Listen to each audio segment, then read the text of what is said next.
சந்தோஷ்குமார் இது என்னன்னு தெரிகிறது தெரியவில்லை. இது என்னென்று பார்த்தால் இது ஆராய்ஞ்சு பார்த்தா நம்ம காட்டுக்கு வந்த மானு முயல் சந்தோஷ்குமார் இதை பார்க்கல சிங்கம் காலடி எலும்பு மாதிரி தெரிகிறது. கண்டிப்பாக மோகன் இந்த பாருங்களேன், இதோட பாதம் கூட சிங்கத்தின் அந்த முட்டிக்கையில் இருக்கும் பாகம் போல் தெரிகிறது. இந்த இடம் கண்டிப்பாக பாருங்க ஃபுல்லா இது வந்து இதாகிவிட்டு சந்தோஷ்குமார் இதை வந்து ஆராய்ச்சி கொடுத்து கண்டிப்பா இதை கொண்டு போய் கண்டிப்பாக இதை கொண்டு போய் நம்ம சோதனை செய்ய வேண்டும். அதாவது பாருங்களேன் மோகன், இது கிட்டத்தட்ட எத்தனை வருஷங்கள் ஆயிருக்கும் இது இறந்து?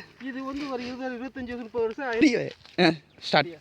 சந்தோஷ்குமார் பார்க்கல ஒரு அரிய வகை எலும்பு மாதிரி தெரிகிறது. கண்டிப்பாக தெரிகிறது மோகன். பாருங்களேன், இது கிட்டத்தட்ட ஒரு 5 ஆண்டு வருஷங்களுக்கு முன்பாகவே கிடைக்கின்றது இந்த இறந்திருக்கும் நினைக்கின்றேன் இந்த மிருகம். இதை பார்க்கும்பொழுது எந்த ஒரு மிருகம் மாதிரி தெரிகின்றது? உங்களுக்கு ஏதாவது யோசிப்பு தோணி இருக்குங்க இந்த நேரத்துக்கு? இதை பார்க்கல மம்மி ஓ, அந்த சிங்கம் நமது காட்டில் வாழ மிகவும் கம்மியாக தான், வாய்ப்புகள் கம்மியாக தான் இருக்கும். அதாவது இதை பார்க்கும் மாடு நம்ம காட்டு மாடு என்று கூட அழைப்பது கூட நமது கிராமத்து